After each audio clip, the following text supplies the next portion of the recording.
पड़ोसी देश नेपाल की, जहां हिंसक प्रदर्शन से हालात बिगड़ गए हैं।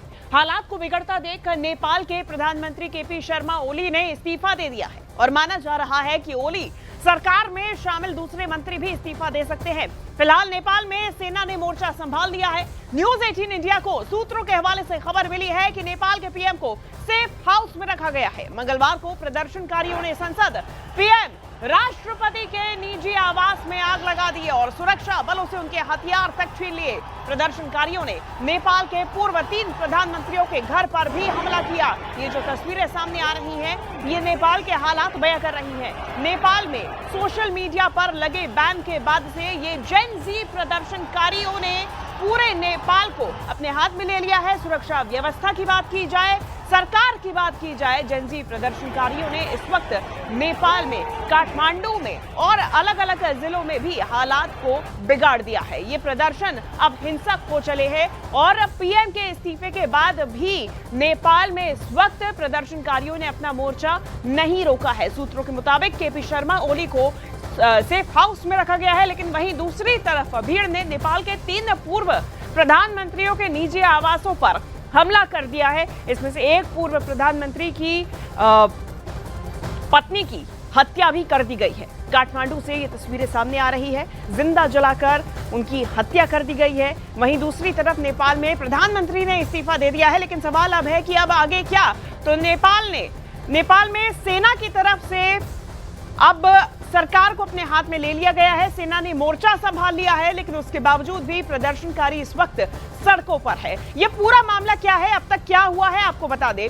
नेपाल में प्रदर्शनकारी तब सड़क पर उतरे जब सरकार की तरफ से सोशल मीडिया पर बैन लगाने का फैसला लिया गया। ये बैन इसलिए था क्योंकि सरकार का कहना था कि सोशल मीडिया के माध्यम से 2 गुट आपस में लोगों को भड़काने का काम कर रहे हैं और सोशल मीडिया के माध्यम से हेट्रेड फैला रहे हैं, जिसके बाद से सोशल मीडिया पर बैन लगाया गया। करीबन 26 ऐप्स थी जिन पर बैन लगाया गया। हालांकि टिकटॉक एक ऐसी ऐप थी जिसको छोड़ दिया गया। दूसरी तरफ इसे अमेरिका और चीन से दूरियों और साथ ही साथ में पावर मूव के तौर पर देखा जा रहा था, लेकिन उसके बाद में ये प्रदर्शनकारी सड़क पर उतर आए। प्रदर्शनकारियों ने करप्शन, साथ ही साथ में भाई भतीजावाद, नेपोटिज्म और सोशल मीडिया पर बड़े बड़े नेता, चाहे प्रधानमंत्री हो, विदेश मंत्री हो, उनके बच्चों द्वारा लग्जूरियस लाइफ की जो फोटोज है या फिर उस लाइफ को प्रमोट करने के मामले में सोशल मीडिया पर ये तमाम जानकारी फैलाई जा रही थी और इसी को लेकर इनका गुस्सा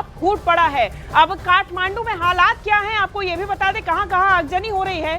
ग्राफिक्स के माध्यम से आपको दिखा रहे हैं।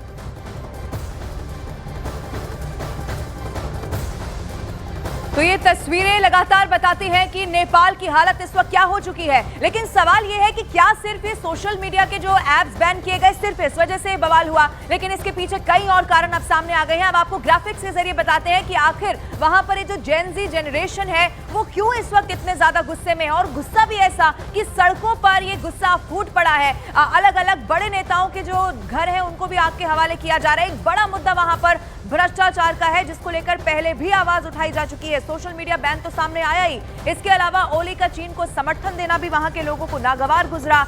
चीन की बीआरआई पर सहमति भी एक बड़ा कारण इस प्रदर्शन का माना जा रहा है। इधर भारत से बेरुखी भी कारण रहा और बाहरी लोगों का दखल वहां के लोगों को बर्दाश्त नहीं हुआ। सोशल मीडिया बैन एक बहाना हो सकता है, लेकिन ये जो बाकी तमाम मुद्दे इस वक्त आपके टेलीविजन स्क्रीन पर आप देख रहे हैं, इसको लेकर गुस्सा लगातार उनके मन में पहले से ही भड़क रहा था। और जब सोशल मीडिया पर बैन लगाया गया तो फिर उन लोगों ने तय कर लिया कि अब वो चुप नहीं बैठने वाले, चाहे भ्रष्टाचार का मुद्दा हो, चाहे वहां के आर्थिक हालात हो, जो बहुत पहले से लोग ये मांग करते आए हैं। अलग अलग मोर्चों पर वो अपना पक्ष रखते आए हैं और इसीलिए कहा जा रहा है कि अब ये जो जेन ज़ी जनरेशन है वो सड़कों पर है और ये कैसे बवाल खत्म होगा ये समझ पाना बहुत मुश्किल है।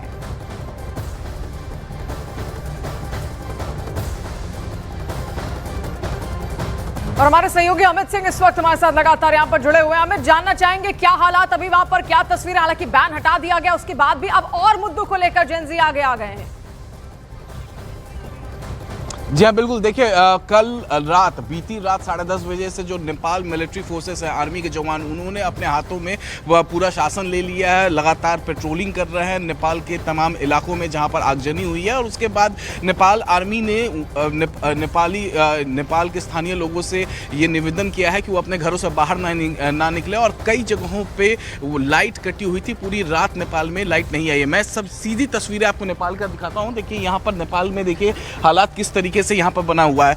यहाँ पर देखिए जो कल तोड़फोड़ हुआ है उसका वो तमाम नज़ारा यहाँ पर आप देख पा रहे हैं। नेपाल की जो पुलिस जब यहाँ पर आगजनी हुई थी तो उस दौरान नेपाल की पुलिस यहाँ से चले गए थे। और यहाँ पर देखिए नेपाल की पुलिस जो है अभी फिलहाल यहाँ पर आपको इस चौकी पर यहाँ पर दिखेगी। इसके अलावा जिस तरीके से लगातार हमने आगजनी देखी नेपाल के अंदर, नेपालगंज के इलाके में, उसके बाद चौकसी इंडो नेपाल बॉर्डर पर बरती गई है। एसएसबी के जवान अलर्ट हो गए हैं। उत्तर प्रदेश पुलिस यहाँ पर अलर्ट पे है। तो और साथ ही साथ यहाँ पर लगातार चेक किया जा रहा है यहाँ पर उन लोगों को जो नेपाल से आ रहे हैं। यहाँ पर देख पा रहे हैं आप तस्वीरों में, इनसे आई कार्ड वगैरह यहाँ पर चेक किया जा रहा है। और इसके अलावा हमारे साथ यहाँ पर हम अभी जो कमांडेंट एसएसबी हैं वो हमारे साथ यहाँ पर जुड़ रहे हैं और यहीं से वो पूरा कंट्रोल करते हैं। अभी फिलहाल अपने अधिकारियों को यहाँ पर ब्रीफिंग दे रहे हैं। गंगा सिंह उदावत जी इस वक्त हमारे साथ हैं।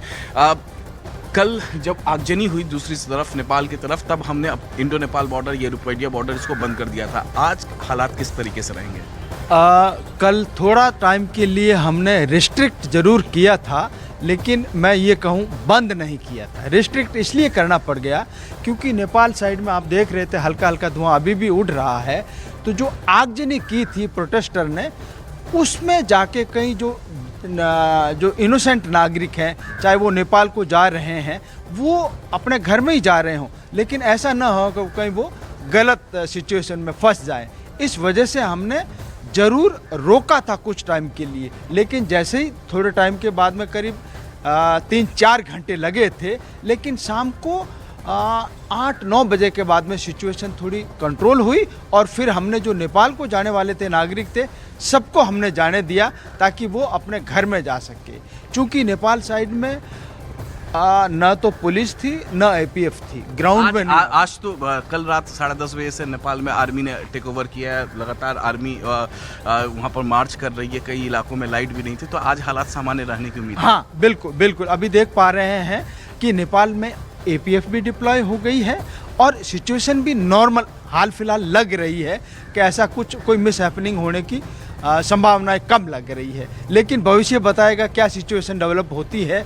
अभी सवेरा हुआ ही है, लेकिन अभी अनुसार लगता है कि शायद सिचुएशन कंट्रोल आ जानी चाहिए। एसएसबी पूरी तरीके से अलर्ट है।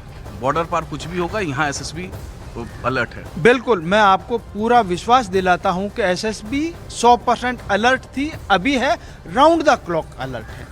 हमारे जवान रात भर चौकस रहे हैं।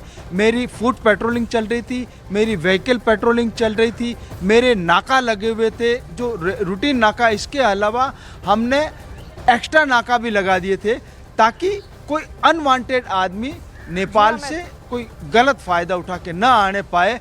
लेकिन जो भी आएंगे उनको जरूर सख्ती है यानी कि वहां पर, और आप बॉर्डर सिचुएशंस इस वक्त अमित के कैमरे के जरिए देख भी वहां पर पा रहे हैं, पूरी सख्ती बरती गई है ताकि कोई बिना पहचान पत्र के अंदर बॉर्डर में ना घुस पाए। क्योंकि कई बार ऐसा होता है कि कोई भी असंवेदनशील व्यक्ति घुस सकता है, लेकिन इसी वजह से बॉर्डर पार देखिए आप किस तरीके से वहां पर तमाम एसएसबी के जवान तैनात कर दिए गए हैं। अमित की रिपोर्ट भी यहां पर हम तक पहुंच रही है। अमित, कुछ कहना चाह रहे हैं आप? जी हाँ बिल्कुल, देखिए जो उदावत जी, जो कमांडेंट बात कर रहे थे कि अभी भी धुआं उठ रहा है, तो मैं आपको तस्वीरें यहाँ पर दिखा दूं। एक तो यहाँ पर आई कार्ड वगैरह देखकर अंदर आने दिया जा रहा है। दूसरी तरफ धुआं देखिए, जो आगजनी बीते कल हुई है, अभी भी धुआं लगातार यहाँ पर उठ रहा है। आग पर हालांकि कंट्रोल कर लिया गया है, लेकिन मैं अपने वीडियो जर्नलिस्ट कमलेश से कहूँगा कि जरा जूम इन करके दिखाएं कि किस तरीके से यहाँ पर हालात यहाँ पर अभी भी बने हुए हैं। धुआं लगातार उठा हुआ है। नेपाल पुलिस फोर्सेस आज यहाँ पर डिप्लॉय कर दिए गए हैं और इनसे हम बातचीत भी करने की कोशिश करते हैं कि ये क्या कह रहे हैं। मैं अपने वीडियो जर्नलिस्ट से कहूँगा कि ज़रा हमारे तरफ आएँ, इनसे हम लोग बातचीत करने की कोशिश करते हैं। आज हालात सामान्य रहेंगे आपके यहाँ? तो देखिए यहाँ पर आज हालात सामान्य। इस वक्त हम इंडो नेपाल बॉर्डर पर ही हैं और हम इधर यहाँ पर देखिए आप तस्वीरों में बीते कल जो आगजनी हुई थी ये वो इलाका है जहाँ पर आगजनी किया गया था और आज हालात यहाँ पर सामान्य यहाँ पर बने हुए हैं। यहाँ पर देखिए अमित, आपके कैमरे से हम लगातार हर तस्वीर दर्शकों तक भी यहाँ पर पहुंचाएंगे, लेकिन हालातों को सामान्य करने की पूरी कोशिश यहाँ पर इस वक्त यहाँ की जा रही है। बहुत शुक्रिया अपनी जानकारी देने के लिए।